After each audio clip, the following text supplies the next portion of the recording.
Radioku 107,9 FM. Radioku 107,9 FM Cirebon. Inspirasi spirit hati.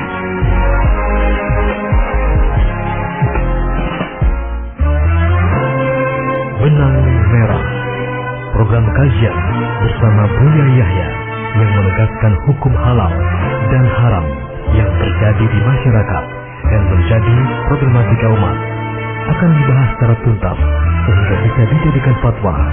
Acara ini terformat secara interaktif melalui line telepon dan SMS. Benang Merah hanya di Radioku 107,9 FM Cirebon. Inspirasi spirit hati.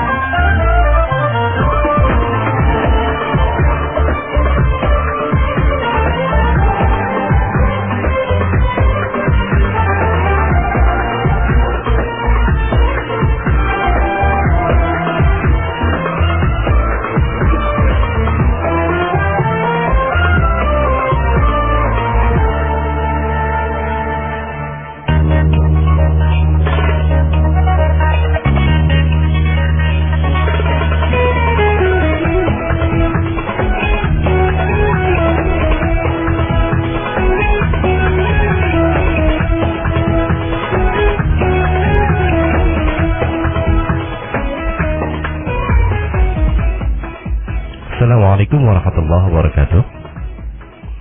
Alhamdulillahirabbil alamin. Allahumma shalli ala sayyidina Muhammadin wa ala ali sayyidina Muhammad.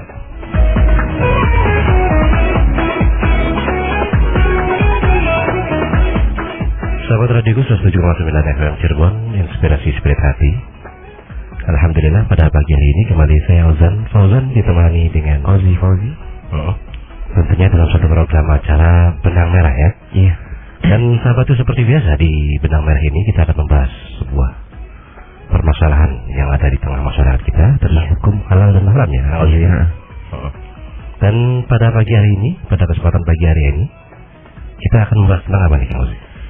Kita akan mengangkat sebuah tema yang sedang lagi ngetren nih, Kang Ozi. Oh, gitu ya. Biasanya anak muda itu lagi gandrung. Dengan yang namanya tato, semir rambut ya? Iya.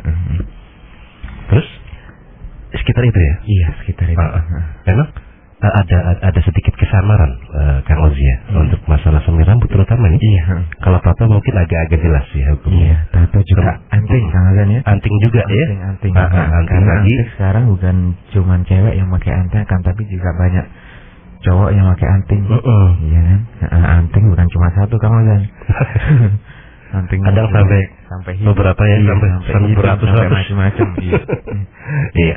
Ya, sahabat radioku, mari kita simak bersama ya tentang tema kita pada pagi hari ini, dan persiapkan pertanyaan dari sahabat semua tentunya.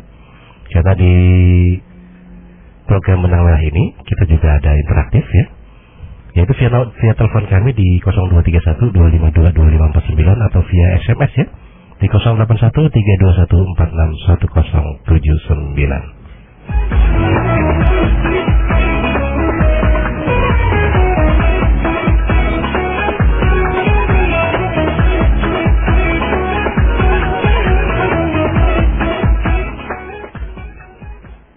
Ya, seperti biasa ya sahabatku, sebagai salam awal dari Kang Ozan dan Kang Ozi ini, pada pagi hari ini ada sebuah tembang nasib dari kami, dari Nabi Sa'ad dengan Allah. Allah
FM. Radioku 107,9 FM Cirebon, inspirasi spirit hati.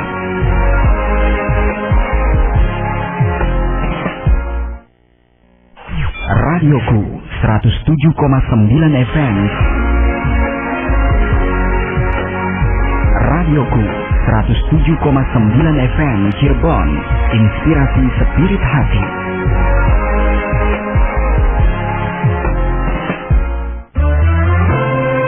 Benang Merah, program kajian bersama Buya Yahya yang menegaskan hukum halal dan haram yang terjadi di masyarakat dan menjadi problematika umat akan dibahas secara tuntas sehingga bisa dijadikan fatwa. Acara ini terformat secara interaktif melalui line telepon dan SMS. Benang Merah hanya di Radioku 107,9 FM Cirebon, inspirasi spirit hati.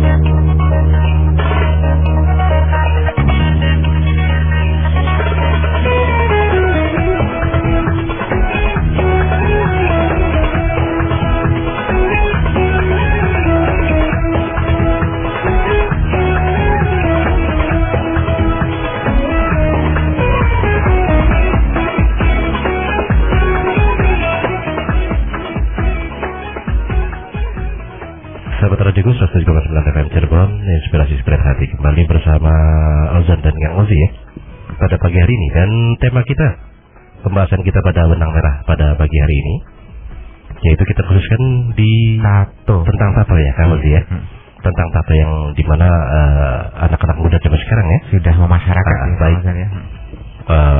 Pria maupun wanita ya. Tua. Dan terlebih dahulu nih Kang Ozi, sebelum kita melangkah masuki acara kita pada pagi hari ini, terlebih dahulu nih kita akan sapa ya sahabat-sahabat kita yang ada di Lumajang sana ya. Iya. Yang kebetulan siaran kita juga di-relay oleh Radio Darul Mustafa Lumajang. Jadi kami ucapkan salam, assalamualaikum warahmatullahi wabarakatuh buat sahabat-sahabatku yang ada di Radio Darul Mustafa Lumajang. Dan bagi sahabat-sahabat yang di Radio Darul Mustafa juga bisa berinteraktif dengan kami di sini melalui via telepon di 023125225549 atau via SMS ya di 081321461079 tentunya.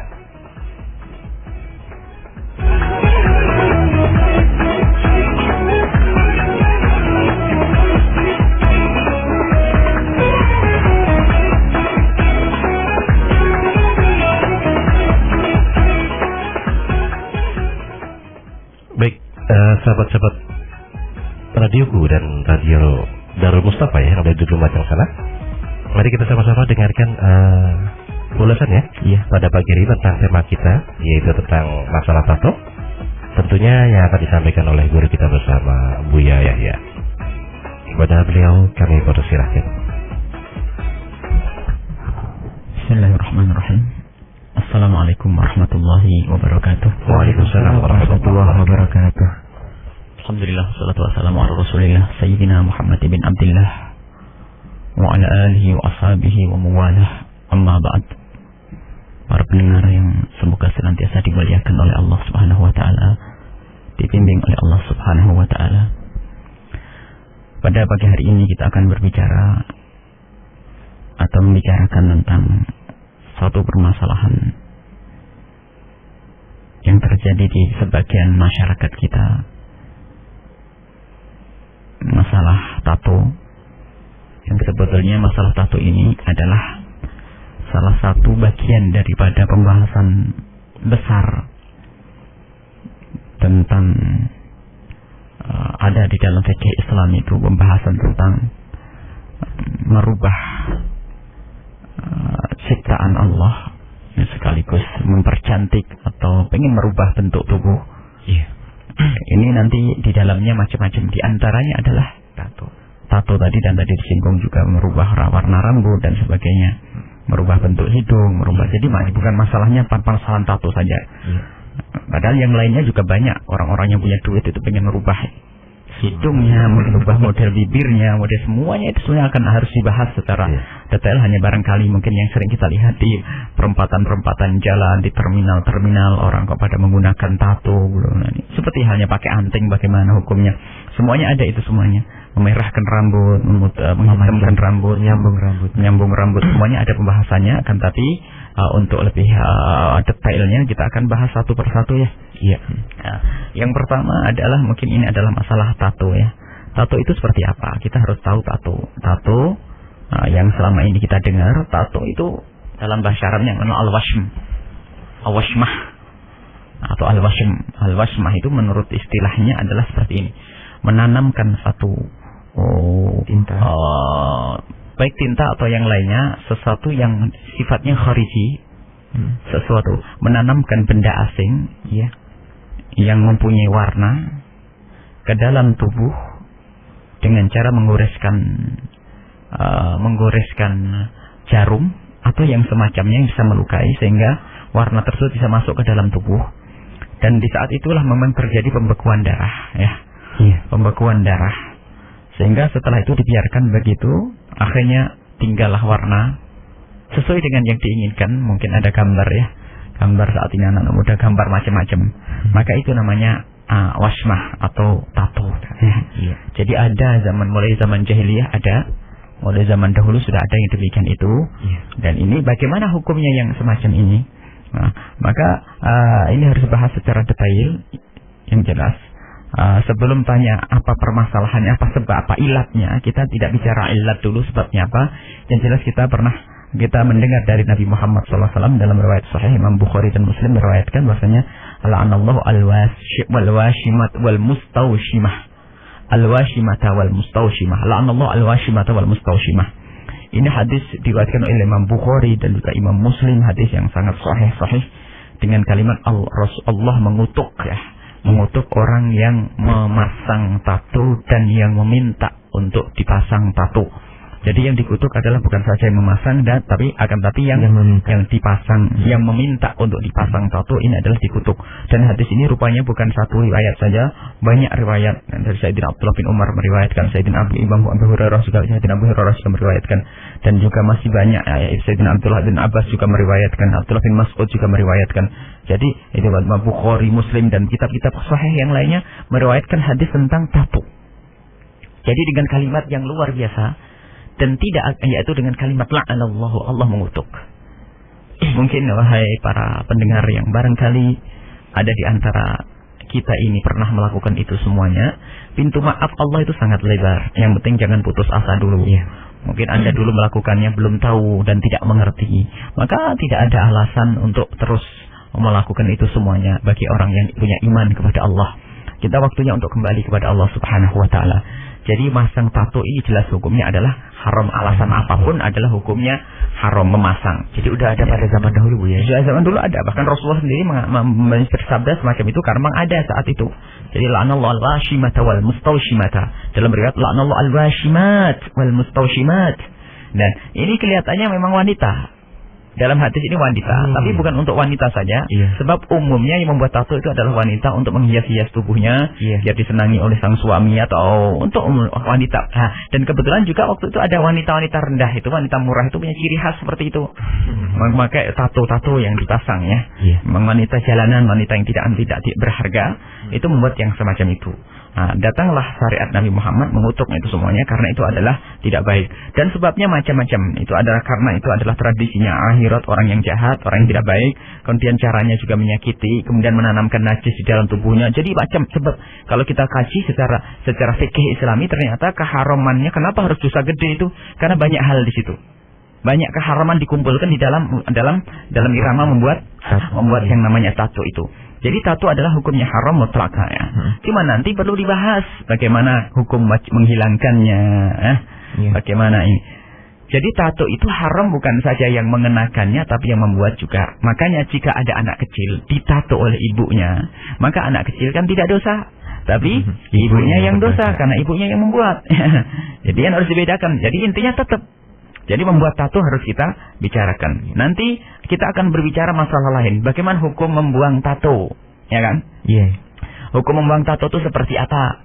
Nah, sebab kalau tidak kita dahulukan hukum yang membuat tato, tiba-tiba kita berbicara menghukum membuang tato, nanti ada tato yang tidak harus dibuang. Dipikir kalau tato tidak harus dibuang berarti memasangnya boleh, kan begitu? Iya. Padahal tidak. Jadi yang harus kita pahami pertama adalah hukum memasang tato adalah mutlak haram dalam unsur dalam kesengajaan. Tapi ada tato yang tidak disengaja. Maksudnya tempelan warna tapi tidak sengaja. Mungkin karena pengobatan. Atau sampai digambarkan orang jatuh di aspal, bleset, luka. Tatonya aspalnya bagian warna aspal masuk ke dalam kulit warnanya hitam. Hitamnya gambar kupu-kupu tanpa disengaja misalnya. Itu ya nggak haram. Karena bukan sengaja dia membuatnya. Jadi kalau disengaja itu yang tidak diperkenankan. Haram hukumnya. Nah, sekarang ini sudah jelas ya hukum membuatnya. Jadi kalau Anda seorang mukmin muslim, Anda tidak perlu membuat itu. Dan Anda tidak perlu meminta yang demikian itu. Nah, ini adalah, dan dosanya hukumannya bukan sekedar dosa kecil, tapi kalimat la'anallahu, sehingga setiap dosa yang di situ ada ancaman besar dari Allah namanya dosa besar. Maka kita harus takut kepada Allah Subhanahu wa taala. Wahai Pak saudara-saudaraku, saudara-saudariku yang saat ini mempunyai tato dan sebagainya, ayo memperbanyak istighfar, ketahui Allah Maha Pengampun, Allah Maha memberi maaf kepada hambanya yang senantiasa merasa menyesal atas kesalahannya. Tapi sebaliknya, yang dengan kesombongan sudah tahu ini haram masih saja melawan, ketahuilah hukuman Allah akan diberikan kepada orang yang tidak dicintai oleh Allah, orang yang dimurkai oleh Allah di dunia sebelum di akhirat nanti. Baik. Nah, hadis-hadis yang riwayat dari Sayyidina Abdullah bin Mas'ud misalnya, la'anallahu al-washimat wal mustawshimat wan namisat wal mutanammisat wal mutafallijat, dan masih banyak hadis itu. Hadis riwayat Imam Bukhari. Kemudian juga kalau masalah hadis sudah sangat jelas, banyak sekali. Kemudian itu secara nafs. Adapun secara akal adalah haram juga karena itu menyakiti ya. Menyakiti tubuh yang hidup ya. Kulit dicocok, kulit disakiti tidak tanpa ada perlunya, maka itu adalah jelas haram hukumnya. Kemudian sisi lain adalah itu menipu ya.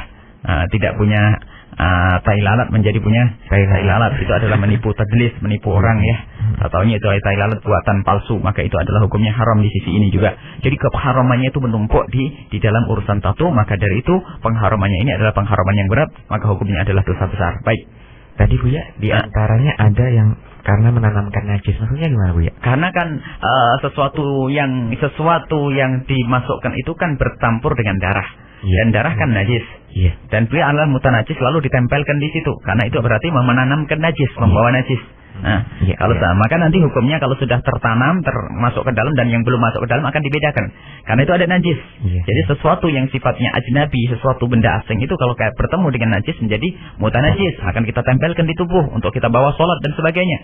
Maka kita akan membawa najis. Ini bermasalah. Nah, maka setelah kita tahu ini hukum bahwasanya memasang tato adalah haram dan meminta dipasangkan tato adalah hukumnya haram, kita sampai di sini kita selesaikan.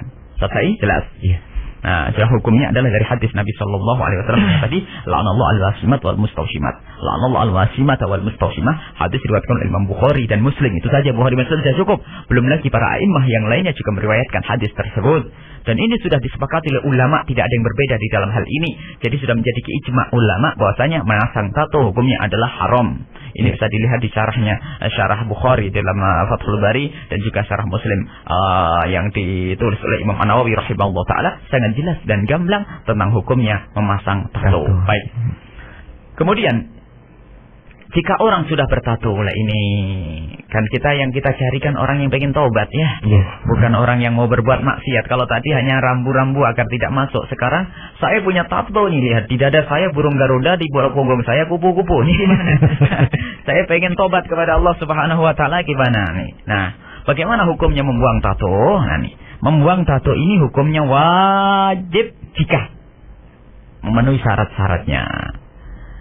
Membuang tato hukumnya wajib jika memang terpenuhi syarat-syaratnya. Jangan setiap orang harus dibuang tatonya. Karena tujuannya adalah tujuannya adalah untuk mengembalikan kepada keasliannya karena ada kesan menipu di situ. Untuk membersihkan najis karena ada najis di situ, ya kan?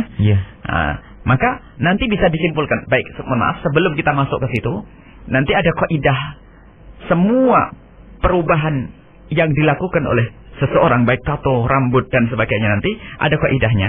Jika itu menipu, haram menipu, atau merubah bentuk, atau dengan sesuatu yang najis, atau menjadikan seorang laki-laki jadi kayak perempuan atau sebaliknya. Ada 6 poin kalau tak salah.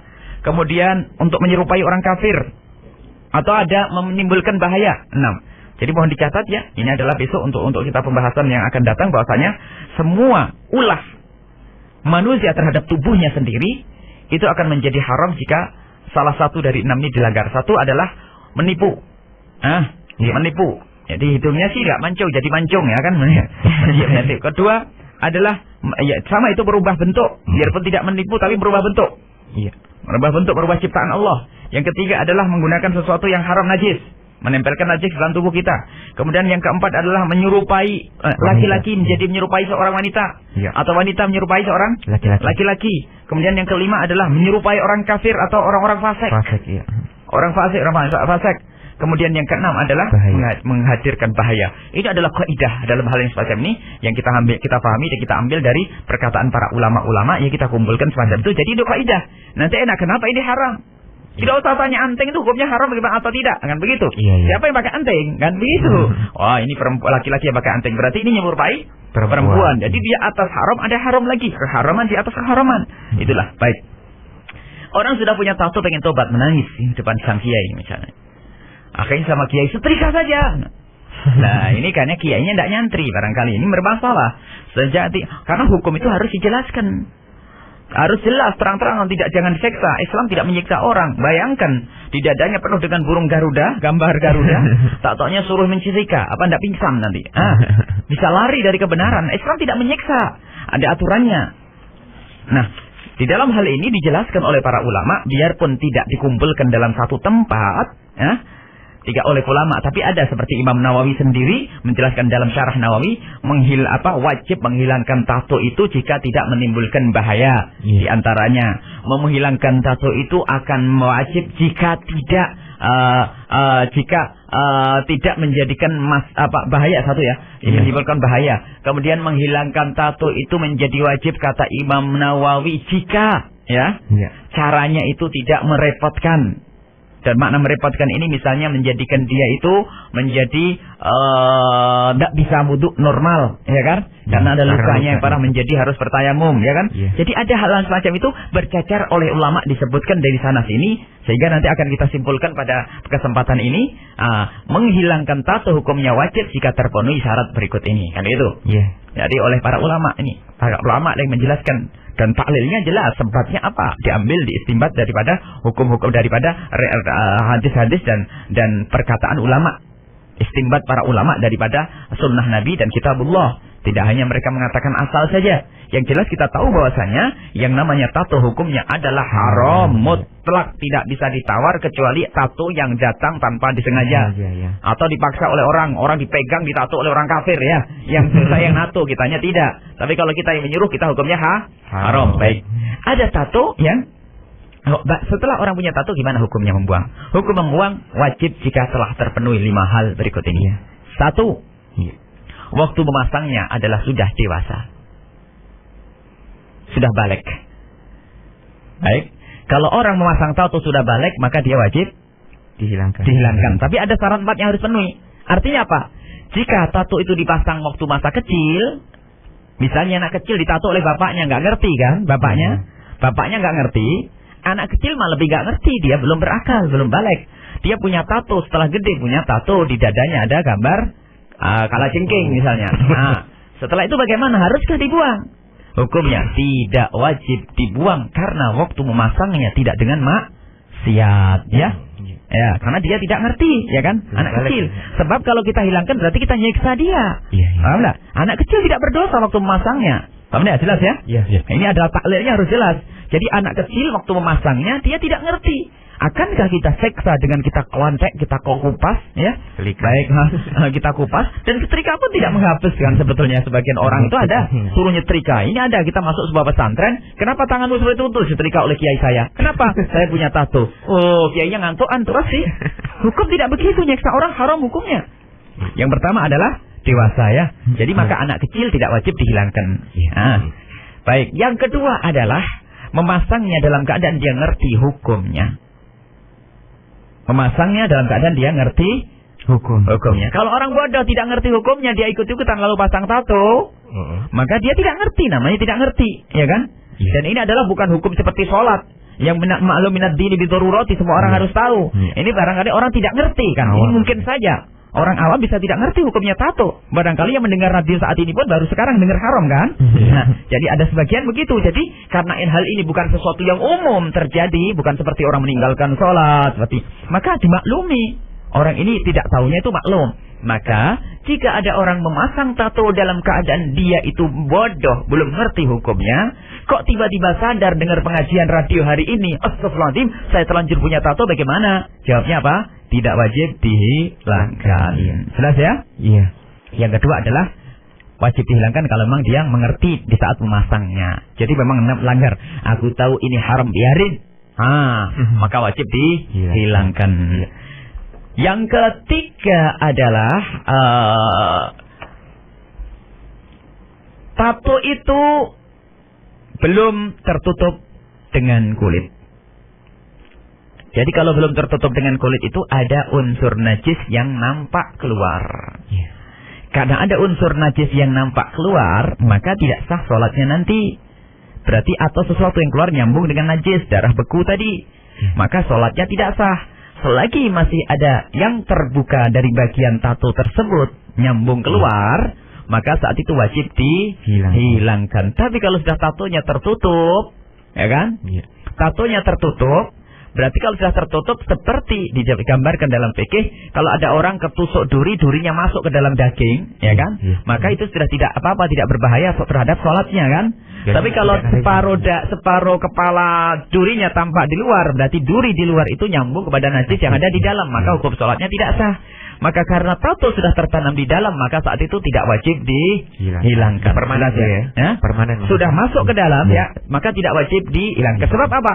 Kalau kita harus menghilangkan dia, ini akan melakukan sesuatu yang baru lagi. Karena menggores ini akan menghadirkan najis juga ya, menyakiti dan masih banyak. Maka kalau memang sudah tertanam di dalam, maka tidak wajib dihilangkan. Yang berapa itu? Yang ketiga. Yang keempat adalah jika kita menghilangkan tato tersebut tidak menjadikan seseorang itu bertayamum di dalam melakukan mandi besar atau berwudu. Artinya, seandainya prosesnya pembuangan tato itu tidak dilakukan, artinya apa? Jika proses pembuangan tato itu tidak menjadikan orang yang menghilangkan tato itu mempunyai luka, gara-gara dihilangkan tatonya, lalu luka, kemudian luka itu harus ditambal, sehingga setelah ditambal wudhu nggak sempurna kan? Sebab kalau wudhu itu ada tambalannya kan, air nggak bisa masuk ke situ. Berarti harus bertayamum. Maka kalau seandainya luka yang dikupas itu tadi menjadikan orang itu repot wudhu, nggak bisa wudhu secara benar, maka tato itu tidak usah dihilangkan. Yang keberapa itu? Yang keempat. Yang kelima, jika tato yang sudah dibuat itu nggak ada manfaatnya. Loh, apakah ada tato yang ada manfaatnya? Ya bisa saja orang membuat satu tato ya, dulu adalah dalam keadaan ngerti tatonya apa, setelah dibuat itu ada manfaatnya untuk mungkin kesehatan ya, mungkin atau ya mohon maaf ya, sampai kita pernah bertanya kepada guru kami waktu itu Al-Habib Salim Asy-Syatiri, apakah manfaatnya tato kok ada manfaatnya? Ya subhanallah, Allah alam, yang jelas para fuqaha itu sesuatu yang ditanamkan dalam keadaan haram pun dia sudah jadi dan ada manfaatnya, maka tidak perlu dihilangkan lagi karena ada manfaatnya. Jadi ada manfaatnya. Mungkin seorang suami setelah melihat waktu menikah dahulu ya, memang perempuan ini menipu kan? Perempuan ini menipu dengan memasang tato di mana ya, sehingga akan menjadi lebih indah bagian tertentu ya. Tatonya laki-laki tertarik karena itu sehingga dinikahi. Setelah nikah tatonya tato. mau dihilangkan, ya nggak usah. Karena apa? Suaminya terlanjur senang dengan tato itu, maka dimaafkan dalam hal itu, tidak usah dihilangkan dan tinggal mohon kepada ampun kepada Allah saja. Jadi 5 hal harus diperhatikan. Nah, kalau 5 hal terpenuhi maka wajib dihilangkan. Misalnya memasangnya dalam keadaan dewasa, kemudian dia ngerti hukumnya. Kalau dihilangkan pun tidak ada masalah, nggak akan menjadikan dia bertayamum, nggak ada manfaatnya ya. Maka di saat seperti itu wajib dihilangkan tato tersebut. Selagi salah satu dari 5 ini tidak terpenuhi, maka tato tidak usah dihilangkan. Ada orang bertanya, saya kan malu, mau tobat nanti kan saya pengen jadi ustadz, masa di lengan saya ada gambar naganya, bagaimana? Harus dihilangkan dong. Kata ustadz saya harus dihilangkan. Tidak harus dihilangkan kecuali memenuhi 5 syarat tersebut. Kalau sudah tertanam di dalam, kemudian repot di buku pasnya, nggak usah dihilangkan. Tapi saya malu nanti mau ceramah kelihatan tangan saya nggak ada naganya.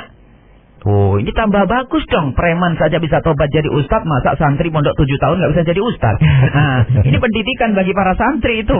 Jangan sampai santri yang mondok 7 tahun pulang langsung ke pasar lagi, ke sawah lagi. Ya, kalah dengan preman. Preman 3 tahun saja bisa jadi ustadz. Biar jadi contoh, nggak apa-apa. Biar tangannya penuh dengan naga, tulisan apa, nggak apa-apa. Ini apa? Preman tobat nih, nggak apa-apa. Nah, jadi mohon hukum itu harus dijelaskan seperti ini. Tidak hanya dikit-dikit langsung, wah disetrika, haram hukumnya. Hei, nyiksa orang. Jadi preman mau tobat bingung tuh. Aduh, saya preman, nggak ada yang berani nyentuh tangan saya. Mau setrika sama ustadz krempeng tuh kan. Nah, jadi nggak enak kan. Bisa lari dari kebenaran dan lari daripada kebaikan. Maka dari itu, ini penjelasan hal-hal semacam ini harus dijelaskan dengan gamblang, tidak boleh setengah-setengah. Ya, ini adalah rinciannya masalah tato itu. Nah, ini saja dengan adat Bu ya. Ada adat, biasanya di adat sebagian Arab itu mentato dagunya. Tidak ada adat, tidak ada hukuman. Adat itu baru dianggap kalau memang tidak bertentangan dengan syariat. Al-adah muhakkamah itu, adat akan dianggap itu kapan adat itu tidak bertentangan dengan syariat. Sudah jelaskan syariat adalah haram. Ini tradisi orang Arab, bukan Arab. Jawa bukan Jawa, sama. Karena ini adalah tato, hukumnya adalah haram. Memang kita kayaknya seperti kalau kita naik haji itu ada sebagian orang dari Persia atau mana ya. Itu selalu itu. Itu sudah jelas ini hadis Nabi SAW, mau diapakan lagi? Nah, tidak bisa ditawar Bu ya. Tidak bisa ditawar hal ini. Tidak ada, kecuali ada orang punya luka dikasih obat, ternyata obat itu menjadikan itu hitam, tapi tambah menarik saat itu. Maka itu adalah nggak apa-apa, karena waktu menanam tato itu adalah dengan tidak sengaja. Baik, dulu Bu ya pernah baca bahwasanya tato dulu kan memang dijadikan tanda untuk gampangannya penjahat yang keluar dari penjara atau apa, itu bagaimana hukumnya Bu? Ya, tidak diperkenankan tetap karena orang itu tidak boleh dicap sebagai penjahat terus ya. Karena kita intinya sebetulnya penjara di dalam Islam itu bukan untuk mencap orang sebagai penjahat terus. Jadi bagaimana keluar dari penjara dia menjadi orang soleh. Dan jadi penjara di dalam Islam itu dapat pejangan, pendidikan. Kalau kasusnya pencurian nanti diberi pekerjaan ya. Itu seperti itu pendidikan di dalam kejahatan dalam Islam. Ya, maka dari itu seharusnya ya kalau penjahat jadi kalau penjahat itu jangan sampai keluar dari penjara itu langsung berjahat lagi. Misalnya penjahat keluar dari penjara, rumahnya jauh, keluar dari penjara nggak dikasih pesangon ya. Setelah di penjara berapa tahun ya, keluar tanpa pesangon, nggak punya duit mau pulang, bagaimana caranya? Nyuri lagi.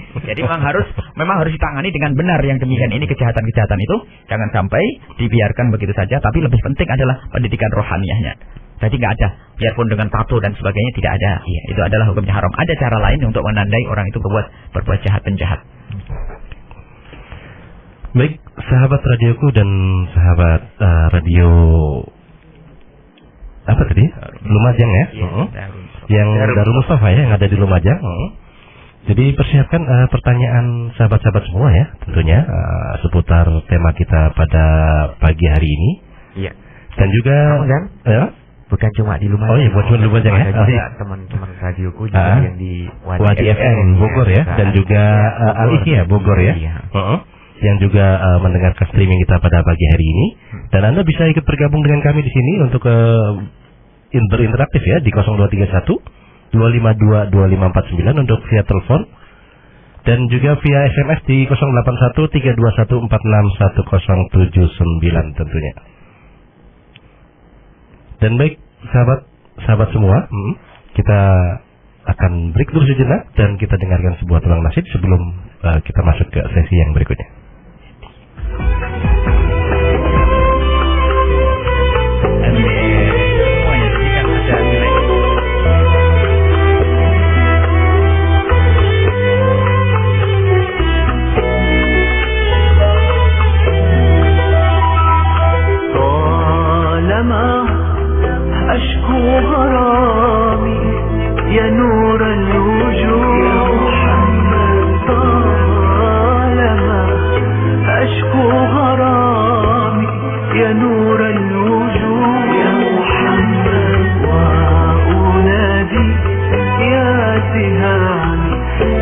معدن الجود وأنادي يا سهام يا معدن الجود أشكو غرامي يا نور يا محمد أشكو غرامي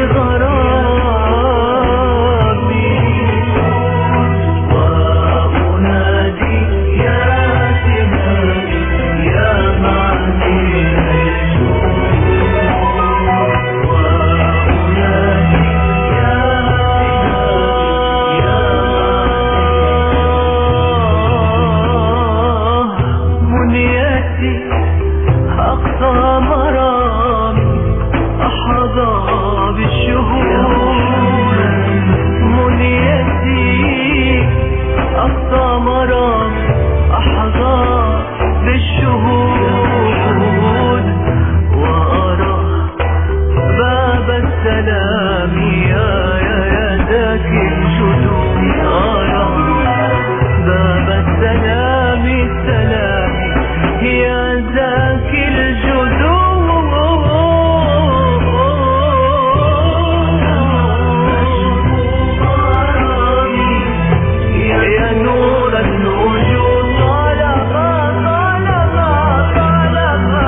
107,9 FM.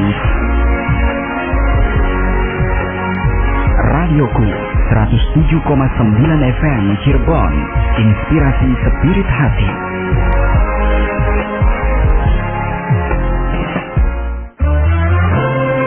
Benang Merah, program kajian bersama Buya Yahya yang menegaskan hukum halal dan haram yang terjadi di masyarakat dan menjadi problematika umat akan dibahas secara tuntas sehingga bisa dijadikan fatwa. Acara ini terformat secara interaktif melalui line telepon dan SMS. Benang Merah hanya di Radioku 107,9 FM Cirebon, inspirasi spirit hati.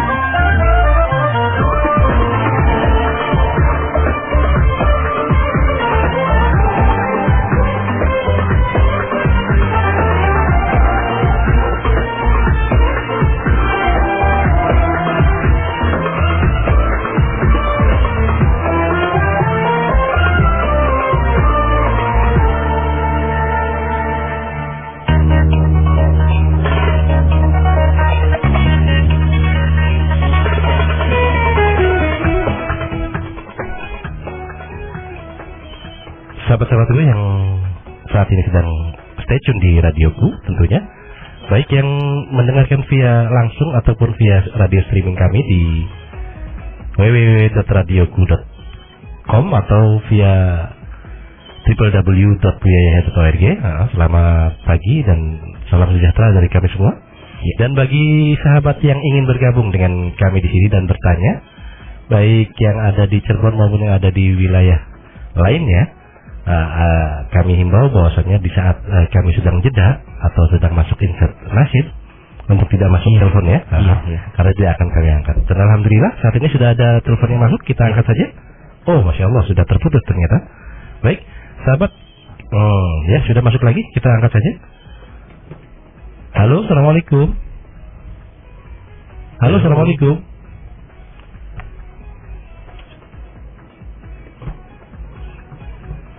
Ya, ternyata terputus sahabatku.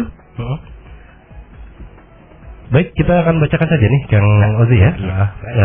Pertanyaan-pertanyaan via SMS kan katanya sudah banyak ini yang sudah masuk. Dan oh, masya Allah sudah ada yang masuk lagi. Baik, kami angkat saja. Halo, assalamualaikum. Waalaikumsalam. Dengan siapa di mana? Waalaikumsalam. Ahmad Romli di Lumajang. Iya. Enggak, silakan. Assalamualaikum Bu ya. Waalaikumsalam. Mau tanya ini, kalau misalkan hilangkan andeng-andeng itu gimana hukumnya? Atau tai lalat? Tai lalat ya. Iya betul. Baik. Itu aja. Baik, ada lagi? Dari kami. Baik. Sudah dibaca. Assalamualaikum. Waalaikumsalam warahmatullahi wabarakatuh. Ya, ada Ahmad Romli ya, yang ada di Lumajang sana. Yang bertanya, mangga silakan Bu ya, kita sudah jawab.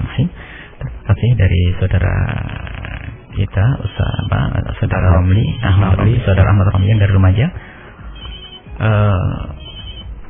Masalah. Baik, kita angkat dulu Bu ya. Satu lagi. Oh, masya Allah. Baik, untuk penelpon ditahan dulu karena kami akan jawab pertanyaan yang sudah masuk. Baik ya, masalah menghilangkan andeng-andeng atau tai lalat itu nanti ada pembahasan selanjutnya, memang ada, yaitu pembahasan merubah sesuatu ciptaan Allah itu baru diperkenankan jika ada sebab-sebab.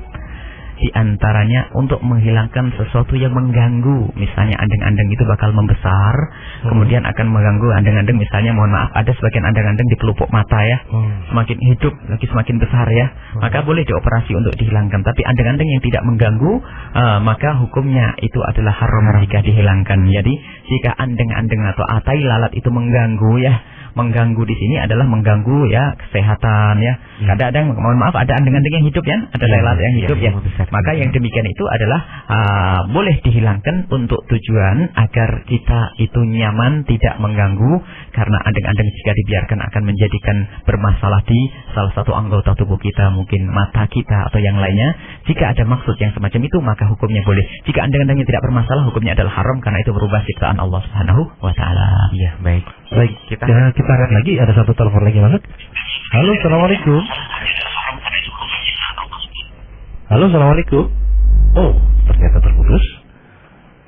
Baik, untuk sahabat yang pengen menelpon ya, nanti diharapkan volume radionya untuk dikecilkan. Iya. Karena akan terjadi feedback ya. Baik, kita angkat lagi. Halo, assalamualaikum. Waalaikumsalam. Iya. Ya, dengan siapa di mana Bapak? Dengan Pak Sugeng di Tegal Mas. Pak Sugeng di Tegal Mas. Waalaikumsalam. Waalaikumsalam. Dengan Pak Sugeng di Tegal Mas ini Pak. Iya, baik. Mengapa? Di Tegal Mas. Iya. Radionya dikecilin sedikit ya. Tanya Buya. Ya. Silakan. Ini masalah satu ini. Iya, mangga.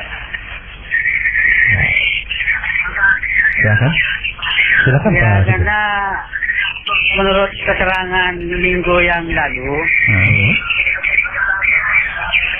menurut keterangan minggu yang lalu satu itu katanya Habib tidak apa-apa kalau digosok itu sakit.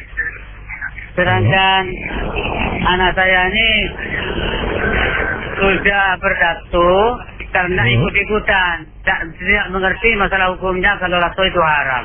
Iya. Terus bagaimana masalah tentang laknatullah? Karena anak saya itu bertato karena ikut-ikutan dan tidak mengerti masalah hukum kalau itu haram. Sekian saja untuk Buya. Baik. Assalamualaikum warahmatullahi wabarakatuh. Waalaikumsalam warahmatullahi wabarakatuh. Ya, ada Pak Sugeng ya yang ada di Lumajang. Baik, berhubungan dengan pertanyaan yang sebelumnya yang dari Lumajang tadi, sebelumnya masalah tai lalat. Nanti Bang ada pembahasan secara spesial. Masalah hakikat merubah ciptaan Allah itu seperti apa yang diharamkan, karena itu adalah cabang ya. Tapi tadi jawaban globalnya seperti itu. Mohon rinciannya adalah nanti ada sebagian talalat yang wajib dihilangkan, ada sebagian talalat yang haram dihilangkan, ada sebagian talalat yang terserah mau dihilangkan tidak. Nanti ada hukumnya adalah berkenaan dengan kebutuhan untuk menghilangkannya. Tapi pada dasarnya merubah bentuk ciptaan itu adalah haram, itu kaidahnya. Nanti insya Allah dibahas lebih detail lagi. Tapi itu gambaran singkat ya, itu seperti itu. Tapi kemudian pertanyaan yang berikutnya adalah barangkali yang bertanya ini tadi mungkin terlambat mengikutinya ya. Nah, karena sudah dijelaskan tato itu adalah hukumnya haram. Tidak ada, bukan ustadz manapun tetap mengatakan taruna wasmah itu adalah hukumnya haram. Membuat tato itu adalah hukumnya haram. Itu karena hadis Nabi sallallahu alaihi wasallam. Hanya permasalahannya ada orang yang memasang tato ini di saat dia tidak ngerti, di saat dia masih kecil, berbeda-beda. Kalau orang nggak ngerti ya tidak haram karena tidak punya ilmu kan. Sebab yang namanya tato tidak semua orang tahu hukumnya. Jadi santri pun kadang tidak ngerti, apalagi orang awam.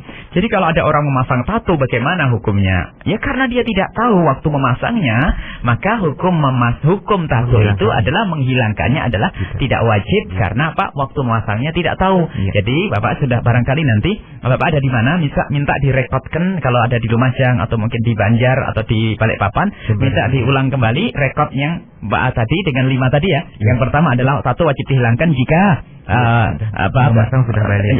Yang memasangnya sudah balik. Kedua, memasangnya dalam keadaan ngerti hukumnya. Kemudian waktu belum tertutup dengan kulit. Waktu menghilangkannya tidak menjadikan dia bertayamum. Yang kelima adalah nggak ada manfaatnya.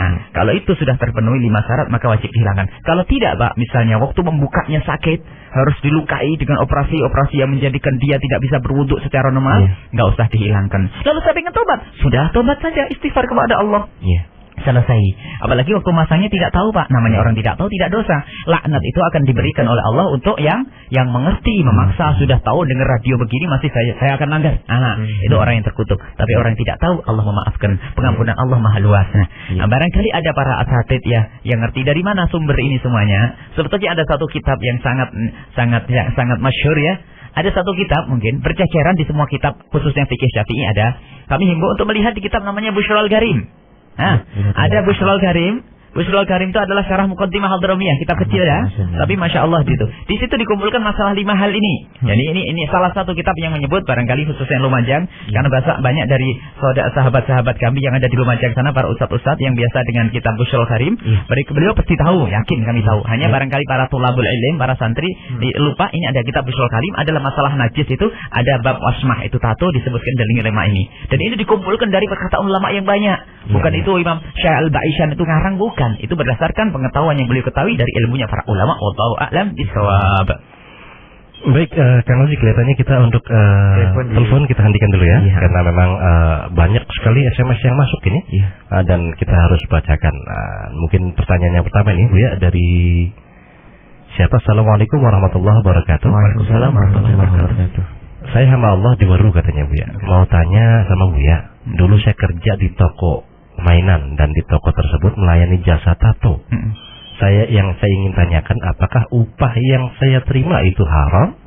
Karena upah yang saya terima juga dari hasil jasa tato. Apakah makanan yang saya makan juga haram? Karena dibeli dari uang haram. Lalu bagaimana dengan sholat saya, Bu ya? Katanya. Terima kasih. Assalamualaikum warahmatullahi wabarakatuh. Waalaikumsalam warahmatullahi wabarakatuh. Jika ada seseorang bekerja di satu tempat, di tempat itu ada pekerjaan yang halal dan di situ ada pekerjaan yang haram, maka selagi Anda mengerjakan yang halal, maka pekerjaan Anda adalah benar. Kemudian gaji yang Anda peroleh selagi tidak tertentu dari barang yang haram, maka masih ada mungkin kepada yang halal, maka gaji Anda adalah gaji halal. Paling rendahnya turun kepada bab syubhat. Itu tidak beda dengan jika ada orang memberikan hadiah kepada kita, dia adalah orang renten, suka menganakkan uang. Tapi di sisi lain dia juga punya toko. Kalau dia memberikan hadiah kepada kita, selagi dia tidak ngomong pasal ini hasil rampokan saya, hasil curian saya, selagi tidak ngomong begitu, maka itu boleh kita terima dan boleh kita tolak. Ya, babnya syubhat saja. Jadi adalah tidak sampai derajat haram, tapi sebaik-baik orang kalau mau bekerja adalah di tempat yang benar-benar bersih tanpa ada itu semuanya. Sebab kalau Anda di tempat seperti itu, Anda punya kewajiban apa? Amar ma'ruf nahi munkar. Anda mengingatkan dengan cara yang halus, dengan cara yang baik sampai orang itu bisa meninggalkan pekerjaan haram tersebut. Nah, kalau Anda tidak bisa, maka Anda setiap hari menyaksikan tanpa Anda buat perubahan, Anda tidak punya cemburu, bisa hilang hati Anda, kecemburuan Anda, bisa saja suatu ketika Anda akan melakukan karena Anda terpengaruh. Baik, adapun masalah gaji yang Anda peroleh adalah bukan gaji yang haram, asalkan tidak dikatakan ini adalah dari gaji tato. Ini tidak, selagi tidak seperti itu adalah maka gaji Anda bukan haram. Tapi kalau yang haram, hati-hati. Kalau haram itu menjadikan apa pekerjaan Anda adalah menjadikan akan dimakan oleh daging Anda, tubuh Anda akan menjadi daging, dan ketahuilah daging yang tumbuh dengan haram itu neraka lebih bagus baginya. Itu adalah tidak benar. Kemudian masalah solat itu adalah sah dengan diterimanya, ini yang bermasalah. Kalau masalah solat sah, syarat sahnya solat itu kan syarat dohir ya, dan berwudu, menghadap kiblat, nutup aurat, semuanya itu selesai syarat sah dohir. Akan tapi untuk diterima oleh Allah Subhanahu Wa Taala memang harus dengan sesuatu yang halal. Tapi jika gaji yang Anda terima tadi tidak sampai derajat haram, maka solat Anda insya Allah diterima oleh Allah Subhanahu Wa Taala. Tapi berkeinginanlah Anda untuk meninggalkan pekerjaan yang masih meragukan Anda. Wallahu a'lam bishawab. Ya, baik, sahabat yang bertanya ya, semoga bisa diteruskan dengan jawabannya. Dan kemudian ada pertanyaan lagi, Bu ya, cuma ini di luar tema ya, dan kita akan bacakan saja. Mangga. Assalamualaikum warahmatullahi wabarakatuh. Waalaikumsalam warahmatullahi wabarakatuh. Dari Zahra Lumajang, Jawa Timur, Bu ya. Bu ya, orang yang hamil di luar nikah dinikahi dalam jangka waktu 6 bulan lebih melahirkan, katanya nasabnya nyambung. Jika wanita nanti siapa yang walinya, apakah jadi dapat warisan bapaknya yang sekarang? Syukran. Subhanallah. Ini adalah pembahasan, mohon maaf barangkali masih ada waktu insyaallah ya. Karena kalau berbicara dengan ini kita harus sedikit panjang, karena ini adalah masalah pelik yang sebagian orang memberikan berita, memberikan hukum kurang lengkap sehingga bisa menjerumuskan ya. Atau mungkin nanti diangkat dalam satu tema. Bisa nanti tema. Dan memang ini pernah kita angkat sudah. Pernah kita angkat pada pertemuan yang lalu masalah ini, masalah hamil luar nikah ya. Nah, jadi begini. Subhanallah ya. Pertama kalau kita mendengar hamil di luar nikah, artinya kan ada perzinaan di situ ya. Jadi apa yang harus kita hadirkan di saat kita mendengar saudara kita melakukan zina? Yang harus kita hadirkan adalah rasa ternyuh, rasa menyesal, biarpun yang melakukan bukan kita, rasa kecemburuan di hati kita. Hati-hati jangan sampai kita terjerumus dalam menggunjing orang berzina, Sebab orang berzina adalah dosa gede dan menggunjing orang berzina lebih gede daripada zina itu sendiri. Merasa sok suci, kita merasa sok bagus, sok baik, sehingga kalau ada orang berzina kita jadikan bahan gunjingan. Maka ini yang harus kita hadirkan. Karena maka dari itu kita selalu berdoa, ya Allah jauhkan saya dari mendengar cerita orang berzina. Takut saya menjadikan ngomongin orang berzina. Baik, jadi kalau ada orang mendengar, ada seorang alim besar dari ahli bait Nabi Muhammad SAW, Imam Muhammad Al-Bakir, suatu ketika mendengar orang melakukan berzina. Tiba-tiba mukanya pucat dan menangis, padahal dia tidak kenal orang itu. Lalu ditanya, Imam kenapa engkau menangis? Ia menjawab, karena itu adalah umat Nabi Muhammad SAW. Ini yang harus kita hadirkan. Maka hati-hati kalau kita berbicara tentang masalah ini, harus kita angkat wibawanya majlis. Harus kita buat suasana yang sendu, terenyuh. Jangan sampai kita membicarakan perzinaan seseorang dengan tawa-tawa dan sebagainya. Terima kasih atas pertanyaan yang disampaikan. Ini sebagai sebab untuk kami membicarakannya dengan cara semacam ini. Baik, jadi harus kita hati-hati menjaga yang demikian itu. Kemudian masalah orang hamil di luar nikah, ini mohon maaf barangkali perlu dicatat, ini takut salah pahamnya. Akan tetapi ini ada rekamannya, insya Allah.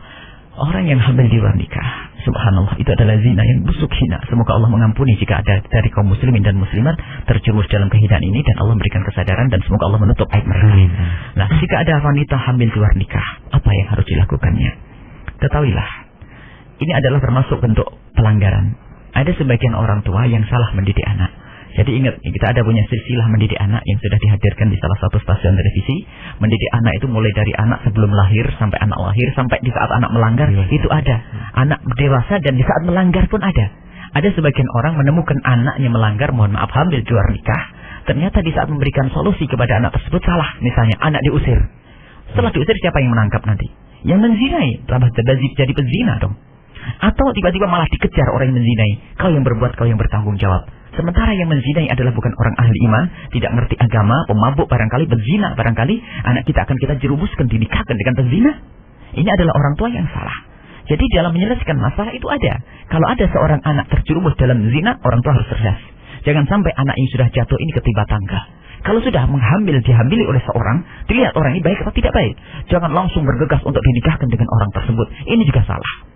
Kemudian sisi lain, dengan cara disebar. Padahal pendidikan yang lain yang diberikan oleh orang tua kepada anak yang terjerumus dalam zina adalah bagaimana menutup dengan cara benar. Bukan asal menutup, dikejar orang yang menzinainya, bukan. Tapi ditutup dengan cara yang baik. Baik, ini harus kita hadirkan dalam muqaddimah jawaban ini, supaya orang tidak salah. Dan ini adalah memang banyak kejadian, naudzubillah. Semoga Allah menjaga anak-anak kita semuanya. Maka ini adalah tugas berat para ustadz ini. Ustadz harus telaten. Ustadz bisa berceramah 2 jam. Kadang-kadang menceramai orang yang terjerumus dalam zina 3 jam belum beres. Memang harus tabah. Kalau berceramah 1000-an orang ada pahala, tapi meluluhkan hati orang yang melakukan zina lebih gede pahalanya. Tolong wahai para ustadz, perhatikan orang-orang yang terjerumus dalam zina, tolong mereka. Jangan sampai mereka menjadi orang putus asa, menjadi pezina sepanjang hidupnya. Nah, setelah itu anggap saja, setelah itu dinikahkan. Ada seorang wanita hamil di luar nikah lalu menikah. Jika yang menikahi ini adalah orang yang menghamilinya dengan kriteria misalnya dia orang baik yang terjerumus, lalu dinikahkan dengan lelaki yang menghamilinya, maka di dalam hukum fikihnya ini ada 2 pendapat. Menurut mazhabnya Imam Ahmad bin Hanbal, wanita yang lagi hamil tidak bisa dinikahkan. Kita pinggirkan pendapatnya Imam Ahmad. Ini pendapatnya orang alim besar, tetapi lihat kita mazhab Syafi'i. Dan apalagi didukung oleh mazhabnya Imam Malik dan mazhabnya Imam Abu Hanifah radhiyallahu anhu. Di dalam mazhab Imam Syafi'i, orang hamil selagi tidak ada suaminya, hamil di luar nikah, itu tidak dianggap tidak ada iddah. Maka biarpun dalam keadaan hamil sah jika dinikahkan. Jadi orang hamil di luar nikah kalau perlu dinikahkan adalah sah. Baik. Jadi artinya menurut mazhab Imam Syafi'i pernikahannya adalah sah. Baik. Setelah kita katakan sah, dengan siapa dia menikah? Satu, yang menikahi adalah orang yang menghamilinya. Jika yang menikahi orang yang menghamilinya, permasalahannya lebih sedikit. Jika yang menikahi orang menghamilinya dengan syarat para orang tua jika menemukan anaknya zina jangan langsung dinikahkan dengan yang menghamili, padahal dia adalah pemabuk, dia mencuri, dia pezina. Kalau memang kita lihat dia adalah wanita laki-laki baik kepleset saja, tidak apa-apa dinikahkan ya. Akan tapi harus dididik bagaimana untuk aurat, menutup aib dan sebagainya. Jika yang menikahi adalah yang menghamilinya, maka tinggal dilihat dalam melihat kandungan yang ada di perut sang istri itu, berapa bulan sang suami itu merawat kandungannya. mulai dari menikah lalu menggaulinya, kemudian berapa bulan ya wanita ini dirawat oleh sang suami, perutnya ini sampai kelahiran. Jika dari pernikahannya sampai kelahiran itu 6 bulan lebih, misalnya baru hamil sebulan lalu dinikahi, ternyata sang suami ini sempat merawat perutnya sang istri. Makna merawat itu mohon maaf bukan hanya sekedar merawat, artinya ya suami istri selayaknya ya. Lebih dari berapa? 6 bulan, maka bayi yang terlahir itu nasabnya nyambung kepada suami ibu yang melahirkan sang anak. Jadi yang menikahi tadi benar-benar bisa menjadi bapak secara syar'i ya, bapak nasabnya. Nah ini, dan berhak mendapatkan waris, dan berhak mewarisi dan diwarisi, dan menjadi mahram untuk anak-anak yang lainnya, sama. Nah itu, ini adalah seperti memang anaknya, begitu. Akan tetapi, biarpun itu dari air maninya, jika ternyata belum sampai 6 bulan sudah terlahir itu sang bayi, maka menurut madhab kita Imam Syafi'i radhiyallahu anhu, maka nasabnya tidak sambung. Misalnya baru 2 bulan lahir, maka ketahuilah nasabnya tidak sambung. Karena nasabnya tidak sambung, bapaknya itu adalah menjadi bapak tiri. Iya kan? Tidak. Memang bapak tiri tidak boleh menikahi anak tersebut. Namanya bapak tiri, seperti bapak tiri, suami daripada ibunya. Maka dia tetap mahram dengan anak itu. Kalau seandainya dia perempuan, bapak tiri itu adalah seperti bapaknya, tapi bukan bapak nasab. Seandainya anaknya nanti itu perempuan, kok gede, bapak ini tidak boleh menikahkan karena bukan wali. Nah, akan tetapi tugas seorang bapak semacam ini tetap menutup aib. Jangan sampai digembar-gemborkan, tuh bukan anakku, bukan anakku. Memang secara nasab bukan anakmu. Akan tetapi harus ditutup, dikemas seperti apa caranya, sampai nanti di saat dewasa diberi pemahaman tanpa tahu bapaknya ibunya melakukan zina. Nah, dia memang bukan nasab dan harus jujur. Nah, mungkin suatu ketika di saat ingin menikahkan sang anak perempuan ini, takut ketahuan kalau mereka melakukan zina, bisa dengan cara Anda orang tua datang kepada kiai, saya serahkan pernikahan anak saya kepada kiai. Kemudian dikemas dengan tahkim. Sang anak perempuan itu dengan calon laki-lakinya menyerahkan kepada sang kiai dengan istilah muhakkam, tahkim.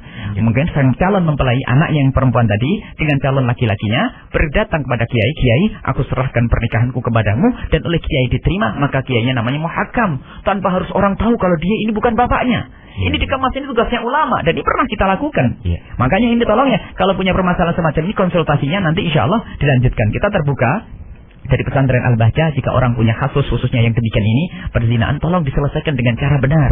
Jangan salah, kalau salah mohon maaf.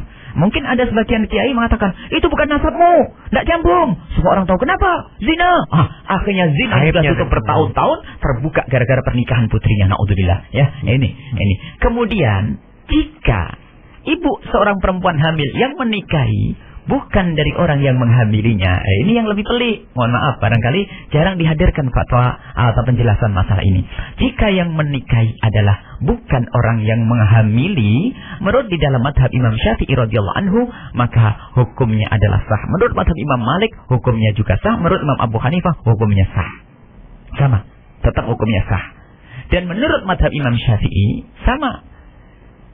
Biarpun itu bukan dari air maninya, jika sang suami tadi sempat merawat janin di dalam perut istrinya lebih dari 6 bulan, maka secara otomatis nasabnya adalah nyambung kepada orang tua tersebut, biarpun itu bukan yang menghamilinya. Tapi ingat, jangan sampai di sini. Ini adalah kesalahan kalau berfatwa sampai di sini. Ada bab lain namanya bab li'an.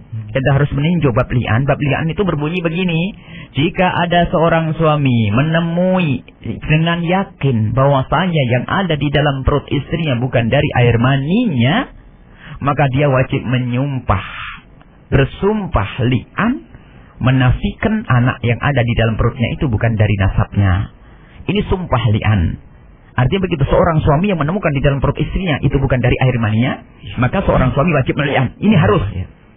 Misalnya suami pergi jauh 10 tahun, tiba-tiba istrinya hamil, wajib meli'an di depan hakim. Karena apa? Kalau tidak dili'an, secara otomatis nyambung nasabnya. Dan ini berlaku kepada ini tadi. Menikah dengan seorang perempuan sudah ada di perutnya ada isinya kan? Berarti bukan dari air mani ya kan? Maka secara syar'i sebetulnya harus dili'an. Sebab kalau tidak dili'an nasabnya nyambung. Maka ketahuilah, pernikahan ini adalah sah tapi seperti sah. Sah tapi mengandung keharaman. Iya. Jadi ada jadi pernikahan itu sah, tapi di situ ada nilai haram tuh ada. Banyak. Akad itu sah tapi haram. Di dalam jual beli juga ada, misalnya jual beli waktu ada adzan Jumat. Iya. Sah jual beli tapi haram hukumnya. Termasuk dalam hal ini pernikahan seorang laki-laki kepada perempuan yang hamil dan bukan dari air maninya, maka pernikahan ini adalah sah. Nah, tapi setelah sah ternyata seolah-olah tidak ada artinya pernikahan ini karena dia harus melian. Ya. Harus bersumpah bahwasanya yang ada di dalam perut istrinya bukan dari air maninya. Ya. Sebab kalau tidak bersumpah, maka anak itu akan nyambung nasabnya kepada dia, akan merebut waris saudara-saudara mereka, anak-anak yang lainnya. Ya. Ini adalah bermasalah. Maka harus jelaskan yang demikian ini. Nah, ada pendapat yang sangat tepat untuk dihadirkan mazhabnya Imam Malik. Mazhab Imam Malik begini, boleh menikahi tanpa harus menggauli tujuannya untuk menutup. Dan ini banyak dilakukan, nih ada yang melakukan. Jadi seorang laki-laki menikahi perempuan yang lagi hamil. Iya. Kemudian menurut mazhab Imam Malik kan tidak boleh digauli. Iya. Ya, tidak boleh digauli agar nasabnya tidak bercampur. Memang nasabnya tidak nyambung, selesai. Tapi tetap ditutup. Seolah-olah menjadi bapaknya. Tapi secara nasab tidak nyambung. Karena tidak digauli. Tapi kalau digauli dalam mazhab Syafi'i tadi nyambung kan? Iya. Nah, tidak digauli. Nah, intinya semacam itu. Intinya menutup aib itu lebih penting. Nah, sekarang permasalahannya mungkin ya, saya harus menutup aib. Anak saya ini bagaimana? Saya nikahkan dengan siapa saja? Ya, tetap hukumnya sama. Maka boleh dinikahkan tapi jangan digauli agar tidak masuk pada bab haram mencampur adukkan nasab. Tidak usah digauli. Tapi bagaimana nasabnya? Ditutup. Orang namanya menutup kan menutup ya. Menutup ya menutup. Caranya bagaimana? Tutuplah ya. Dengan cara menutup, dengan cara nanti setelah terlahir seolah-olah suami itu tetap menjadi ayahnya. Berperan sebagai ayahnya. Nanti bisa menikah harus dia berkomunikasi dengan ulama yang ngerti dengan cara tahkim dan sebagainya. Ini harus diperhatikan. Maka ada sebagian orang mengatakan, ya kalau orang hamil bernikah dinikahkan dengan siapa saja sah. Kemudian setelah itu nasabnya nyambung kalau memang dia sempat merawat 6 bulan. Oh, bermasalah dong. Dia bukan dari air maninya. Bagaimana akan misalnya, saya menikahi seorang perempuan yang sudah hamil karena mungkin menutup, lalu saya gauli 6 bulan, anaknya nyambung ke saya. Padahal bukan dari air mani saya. Berarti anak itu akan berebut waris kepada anak-anak saya. Ya kan? Ini bermasalah. Menjadi mahram dengan anak-anak saya. Padahal semestinya tidak mahram karena bukan anak saya. Dan ini harus diperhatikan dalam hukum yang semacam ini. Makanya jangan sampai berfatwa begitu saja. Ini bermasalah. Nah, ada sebagian memang untuk menutup. Ya, menutup. Karena pentingnya menutup. Tanpa harus melian. Menutup. Dan ini dosanya. Ini ada khafudororen. Ada seorang wanita barangkali, ada seorang alim, suatu ketika menemukan seorang perempuan hamil karena diperkosa. Subhanallah. Ada seorang perempuan, keluarga soleh, keluarga baik, hamil diperkosa. Rupanya seorang alim tersebut, ini seorang keluarga baik ini mengadu kepada seorang alim tersebut. Kiai, saya punya anak diperkosa, nangis dia. Diperkosa. Iya. Dan subhanallah kok tiba-tiba jadi hamil. Apa kata kiai ini? Saya akan nikahi dia. Sehingga tidak ada yang tahu ya. Setelah dinikahi oleh kiai tersebut, tapi tidak digauli sang kiai. Karena kiai ngerti. Iya.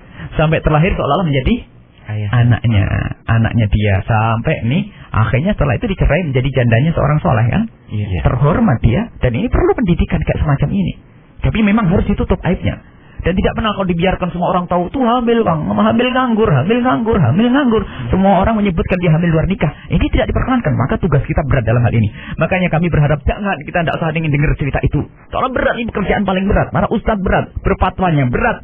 Dan tidak cukup berfatwa, harus menyelesaikannya. Kalau tidak akan menjadi pezina. Perempuan ini putus asa karena disebut oleh orang di kampung dia adalah pezina.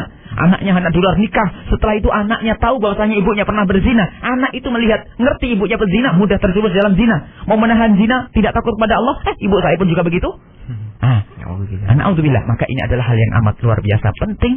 Mohon dicermati apa yang kami sampaikan tadi dengan pelan-pelan ya. Jadi dengan menikahkan seorang wanita yang sudah hamil, hukumnya adalah sah. Akan tapi tidak hanya sah mutlak, tapi ada keharamannya jika yang menikahi adalah bukan orang yang menghamilinya. Ada syarat-syarat yang kami sebutkan tadi agar hati-hati. Wallahu a'lam bishawab. Adapun itu Bu ya, diamnya wanita yang tahu bahwasanya dia itu sedang hamil, apa harus mengaku? Tidak. Maksudnya diamnya dia kan dia tahu bahwa dia hamil, kemudian ingin menikah tadi. Menikah. Oh, nyampaikan kepada calon suaminya internal. Baik. Sebetulnya begini ya. Kalau ada seorang wanita, dia tahu bahasanya dirinya adalah hamil ya. Memang dia memungkinkan untuk 6 bulan merawat itu, Bu ya. Tanpa dia bercerita kepada suaminya. Iya, Baik. Nah, jadi begini, ini ada permasalahan lain ya. Kalau ada seorang wanita memang menyebutkan perzinaan tidak diperkenankan kepada siapapun. Bahkan tidak dianjurkan. Ikrar zina itu tidak diperkenankan. Ikrar zina itu tidak disunnahkan. Jadi kalau ada orang melakukan perzinaan, na'udzubillah, ada seorang istri yang melakukan zina dengan laki-laki lain, lalu ingin kembali kepada Allah, cukuplah menangis dan tobat kepada Allah, tidak usah bercerita. Seorang suami pun begitu. Karena zina itu adalah aib dosa kepada Allah, cukup menangis kepada Allah akan selesai. Sehingga tidak disunahkan ikrar. Coba dilihat di bab pembahasan fikih. Nabi Muhammad, ada orang ngadu, ya Rasulullah, aku pernah melakukan zina. Nabi Muhammad seolah-olah tidak menanggapi. Barangkali kamu hanya sentuhan tangan. Tidak, ya Rasulullah, kami zina. Barangkali kamu cuma begini. Tidak, Rasulullah, kami zina. Barangkali kamu begini. Oleh Rasulullah ditutup. Karena memang mengaku zina tidak dianjurkan. Kalau ada seorang wanita hamil, dia tahu dirinya hamil, dia tidak perlu bercerita kepada siapapun. Kalaupun dia menikah. Karena kehamilan belum tentu. Ada hamil anggur, hamil macam-macam kan? Tidak, belum tentu. Dia tidak usah mengatakan dirinya hamil. Tidak usah. Kalau ternyata hamil beneran, siapa yang tahu? Belum tentu. Sudah gembar-gembar ke sana. Tidak usah bercerita. Kalau menikah saja. Dan tidak usah bercerita dengan calonnya kalau dia pernah melakukan zina. Karena zina tidak boleh diceritakan kepada siapapun. Termasuk kepada calon yang mau menikahinya. Dia tidak akan menghargainya. Justru akan merendahkannya. Istriku sudah pezina. Maka kalau suami pergi akan ragu-ragu dengan istrinya. Jadi kalau orang melakukan zina, tolong ditutup. Biar Allah saja yang tahu, selesai. Allah a'lam bishawab. Baik, kita buka lagi pertanyaan. Mungkin Buya masih ada untuk 1 pertanyaan atau 2 pertanyaan, dan ini datangnya dari Purwokerto. Katanya Assalamualaikum warahmatullahi wabarakatuh. Waalaikumsalam warahmatullahi wabarakatuh. Ini Riri di Purwokerto, Buya, katanya mau tanya, kalau orang ke Bali katanya biasanya pulang udah pakai tato yang tidak permanen, Buya, atau gampang hilang. Gimana, Buya, katanya hukumnya? Terima kasih. Assalamualaikum warahmatullahi wabarakatuh. Waalaikumsalam warahmatullahi wabarakatuh. Tato yang gampang hilang itu hukumnya haram, tapi tidak seperti tadi. Haramnya bukan haramnya wasiyah mustausyimah itu. Haramnya adalah haram ngikuti tasyabbuh bil kufar, ngikuti orang kafir dan orang fasik ya. Misalnya tempelan ya. Tempelan itu adalah tasyabbuh. Siapa yang ditiru? Rasulullah begitu, ulama begitu? Kan tidak. Yang ditiru adalah orang kafir dan orang fasik. Maka hukumnya tetap haram, tapi tidak seberat kalau dia tato yang permanen. Nah, karena bisa dihilangkan. Sebab kalau permanen kan bertahun-tahun dosanya ya. Kalau yang itu bisa hilang sepanjang itu masih ada, hukumnya haram. Karena adalah tasyabbuh, menyamai dengan orang-orang fasik dan orang kafir. Maka tidak ada perlunya. Sebab di Bali, apalagi ceritanya di Bali kan. Maka hukumnya adalah tetap haram. Tidak usah ikut-ikutan yang demikian itu. Wallahu a'lam bishawab. Baik, Bu, ada lagi pertanyaan yang berikutnya. Yaitu datangnya dari siapa nih? Dari Sumber ya. Assalamualaikum warahmatullahi wabarakatuh. Ini dengan hamba Allah di Sumber. Bagaimana hukumnya seorang non-muslim yang menjadi artis lantas memerankan sebagai muslim yang sholat, ngaji dan lain-lain katanya. Dan bagaimana hukumnya? Katanya suatu ormas yang memerangi kemaksiatan dengan kekerasan. Terima kasih. Assalamualaikum warahmatullahi wabarakatuh. Mana yang perlu dijawab dulu? Dikira kita juga 1 pertanyaan, ternyata 2 pertanyaan, Bu ya. Mungkin yang pertama, Bu ya. Baik. Subhanallah, Islam itu tidak boleh dibuat main-main ya. Nah, artinya sebuah film itu sendiri karya seni ya. Dan karya seni itu hukumnya adalah sama dengan penemuan-penemuan yang lainnya. Bisa menjadi haram, bisa menjadi halal ya, bisa menjadi sesuatu yang wajib. Jika membuat film sejarah yang mengingatkan kita kepada perjuangan Rasulullah SAW ya, itu adalah satu yang bagus, sunnah untuk menggigitkan kecintaan kita kepada sahabat dan Rasulullah SAW. Bukan filmnya Rasulullah, bukan. Perjuangan-perjuangan ya, tokoh-tokoh besar itu boleh. Akan tapi pembolehannya ini harus ada referensi. Artinya begini loh ya, kalau ingin membuat satu film yang islami, tidak cukup filmnya saja. Ternyata cara pembuatannya itu harus dengan cara yang islami ya. Jadi tidak cukup ya, tujuan baik kayak apapun, caranya tidak baik, tidak akan benar ya. Jadi film itu kan punya misi kan, harus punya pesan yang kita berikan. Jadi pesannya itu tentunya harus dijalani orang yang benar-benar dia ingin menyampaikan pesan. Kalau tidak, kita membuat orang munafik. Dia orangnya tidak beriman, suruh berperan sholat. Ya, apa artinya dari itu semuanya? Apa yang akan bisa disentuh? Ya, dia yang memerankan saya tidak tersentuh. Bagaimana saya mendengar tersentuh? Misalnya, sebuah film seorang kafir memerankan satu film Islami, tokoh Islam dan sebagainya. Tujuannya apa? Agar disebarkan film ini, nanti orang-orang bisa tersentuh masuk Islam. Yang memerankan saja tidak pernah sadar kan? Orang tidak akan tersentuh yang demikian ini. Dan kemudian itu main-main itu. Yang demikian itu adalah memainkan Islam, dan itu termasuk bab yang merendahkan Islam, itu berbahaya. Kalau memang Anda seorang produser film, Anda benar-benar jujur kepada Allah Subhanahu wa taala, Anda akan pilih kenapa? Memangnya kehabisan tokoh kafir, tokoh muslim kita.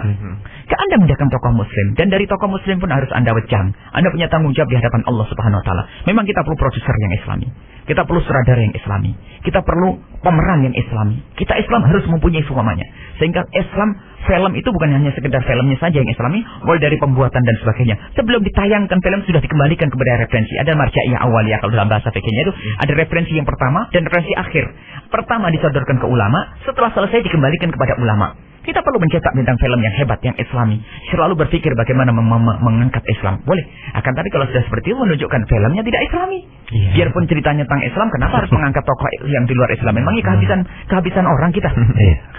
Uniknya semacam itu. Biarpun dikemas Islami, tidak. Itu ada dusta. Main-main Islam. Jadi justru merendahkan Islam. Agama Islam, peran Islam bisa dimainkan oleh orang kafir. Ini kan rendah. Kecuali tidak ada lagi orang Islam. Nah ini adalah satu hal yang harus kita cermati, maka itu hukumnya tetap tidak terkenankan, justru itu merendahkan Islam. Tidak ada itu mengangkat Islam dengan cara semacam itu. Wallahu a'lam bishawab. Kemudian masalah ormas melakukan apa? Kekerasan. Dengan kekerasan. Kekerasan itu harus ditinjau lah ya.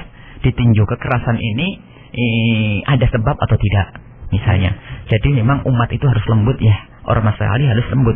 Cuman ada kekerasan sebuah ormas atau sekelompok orang itu karena lemahnya aparat bisa saja. Ada sebuah kejahatan tidak segera diselesaikan sehingga rumah itu dibakar. Kenapa? Karena di situ sampai terjadi suatu tempat bahasanya di sebuah rumah digunakan untuk pelacuran kan? Terselubung. Tetangga sudah ngadu ke aparat. Aparat tidak segera menangani. Nah, kalau seandainya umat berbuat keras, kira-kira yang disalahkan siapa? Ya kan? Harus dicermati. Jadi jangan buru serta-merta. Memang kita memandang sebuah permasalahan itu tidak boleh dengan pandangan picik ya. Sebuah ormas yang melakukan kekerasan pakai mukaddimah atau tidak? Ya. Kalau tidak pakai mukaddimah, sebenarnya siapa yang ekstrim? Kalau memang ormas itu tidak pakai mukaddimah, tidak melayangkan surat, tidak memberikan informasi sebelumnya, tiba-tiba membawa kerusakan, itu bukan Islam. Tapi kalau sudah memberikan himbauan, tolong hentikan kemaksiatan ini, jangan adakan kemaksiatan ini, aparat dari kepolisian tolong ini selesaikan. Kalau tidak menyelesaikan, ayo, yang kejam siapa? Yang kejam aparat dan yang berbuat jahat itu sendiri. Maka dia hanya sekedar menyelesaikan, bukan dianggap sebagai kejahatan ormas tersebut. Maka kita harus memandang dengan kejelasan, harus dengan jernih. Nah, ini khususnya orang yang menodai agama. Ini adalah luar biasa. Orang menodai agama tidak selesaikan, menodai agama. Murtad, ya, punya keyakinan yang murtad dengan agama-agama yang aneh, merusak Islam. Ini harus dijelaskan bahasanya ini adalah tidak benar, merusak agama. Bukan saja merusak rumah kita, agama keselamatan kita di akhirat. Maka aparat harus menyelesaikan, karena dia harus diselesaikan. Kalau aparat tidak menyelesaikan, kalau umat ternyata bergerak, umat tidak bisa kita hukumi sebagai tindak pelaku kekerasan. Karena apa? Sebabnya adalah aparat itu sendiri tidak tegas dalam hal semacam ini. Karena tidak menyebutkan ormas apa, maka kami tidak bisa menyebut. Akan tapi kaidahnya semacam itu, wallahu a'lam bishawab. Baik, sahabatku semua ya yang ada di Kota Cirebon ataupun yang mendengarkan via radio streaming. Saat ini di studio telah menunjukkan waktu pukul 6:55. Kang Ozi ya. Di ujung tanduk. Di ujung acara ya pada pagi hari ini. Dan kelihatannya kita harus segera pamit untuk diri. Namun sebelumnya, mari kita sama-sama berdoa yang akan dipimpin oleh guru kami Buya Yahya. Kepada beliau kami persilakan. Bismillahirrahmanirrahim. Bismillahirrahmanirrahim. Allahumma shalli ala sayyidina Muhammad wa ala sayyidina Muhammad. Allahumma ya Allah, berikan kepada kami ya Allah bimbingan-Mu ya Allah. Amin. Jauhkan anak-anak kami dari terbawa budaya-budaya yang kafir ya Allah. Budaya-budaya yang Kau murkai ya Allah. Dan jika di antara anak-anak kami, keluarga kami, masyarakat kami yang kebawa kepada budaya-budaya yang tidak baik ya Allah, berikan kesadaran dan ampuni mereka ya Allah. Ampuni mereka ya Allah. Sungguh pengampunan-Mu sangat luas ya Allah. Dosa kami memang amat besar, dosa kami amat besar ya Allah. Tapi pengampunan-Mu lebih besar dan lebih luas daripada dosa kami. Ya Allah, jauhkan kami dari segala bentuk kemaksiatan. Hindarkan kami dari segala bentuk kehinaan ya Allah. Jauhkan kami dari kebiasaannya orang-orang fasik ya Allah. Jauhkan kami dari syiarnya orang fasik. Jauhkan kami dari perzinaan. Jauhkan kami dari perzinaan yang hina dan Kau hinakan, busuk dan Kau hinakan ya Allah. Jika ada di antara kami ada yang pernah terpeleset dalam hina dan busuknya zina, maka ampuni mereka ya Allah, dan berikan kepada mereka bimbingan ya Allah, dan tutup aib mereka ya Allah, tutup aib mereka di dunia dan di akhirat ya Allah, sehingga mereka tetap mulia di dunia dan mulia di akhirat ya Allah. Ya Allah, berikan kepada kami hikmah ya Allah, keindahan di dalam menyampaikan kebenaran ya Allah, keindahan di dalam merubah orang dari keburukan menjadi kebaikan ya Allah. Berikan kepada kami hikmah seperti yang telah pernah kau berikan kepada kekasih Nabi Muhammad, sehingga apa yang kami ucapkan adalah kebenaran yang bisa diterima oleh orang lain dengan kesejukan hati ya Allah. Ya Allah, jauhkan kami dari menyakiti hati orang lain, dan siapapun ya Allah yang pernah tersakiti hatinya oleh lidah kami, maka ampuni mereka ya Allah, muliakan mereka dan ampuni kami ya Allah. Mudahkan segala urusan kami, lapangkan rezeki kami ya Allah. Berikan kemudahan kepada semua yang berjuang di media-media dakwah semacam ini, radio-radio baik yang ada di Cirebon, di Lumajang, di Bogor, di Kalimantan dan di Sumatera dan di Jawa Tengah dan yang lainnya ya Allah. Berikan kepada dan semuanya ya Allah yang berjuang di media-media yang semacam ini, berikan mereka kemudahan ya Allah. Terimalah amal baik mereka ya Allah, jauhkan dari fitnah ya Allah. Ya Allah, jadikan ini sebab mereka mendapatkan kemuliaan di hadapan-Mu dan di hadapan kekasih-Mu Nabi Muhammad. Ya Allah, panjangkan umur kami dalam ketaatan serta sehat walafiat, dan berikan kepada kami semua husnul khotimah dalam keadaan iman ya Allah, iman ya Allah, iman. Rabbana atina fid dunya hasanah wa fil akhirati hasanah wa qina adzabannar. Sallallahu alaihi wasallam Muhammadin wa ala alihi wasallam. Alhamdulillahirabbil alamin. Al-Fatihah. Alhamdulillahirabbil alamin. Iya kan betul ya, karena nasta'in kana siratal mustaqim alaihim ghairil maghdubi alaihim waladdallin. Amin. Demikianlah sahabat pendengar radioku ya, baik yang ada di Cirebon dan kota-kota lain ya, yang baik mendengarkan via streaming ya, ataupun mungkin relay langsung ya dari radio di Lumajang, di Jawa Timur dan sekitarnya, ataupun di luar Jawa ya. Kami akan selalu hadir ya untuk acara Benang Merah ini di setiap hari Selasa ya, 5.30 sampai dengan jam 7 tepat waktu Indonesia bagian Barat. Dan akhirnya kami atas nama petugas, atas nama penyiar ya, saya Ozan dan Ozi Fauzi pamit untuk diri hadapan sahabatku semua di ruang dengar sahabatku, dengan diakhiri dengan doa akhir majelis. Subhanakallahumma bihamdika asyhadu an la ilaha illa anta astaghfiruka wa atubu ilaik. Wassalamualaikum warahmatullahi wabarakatuh.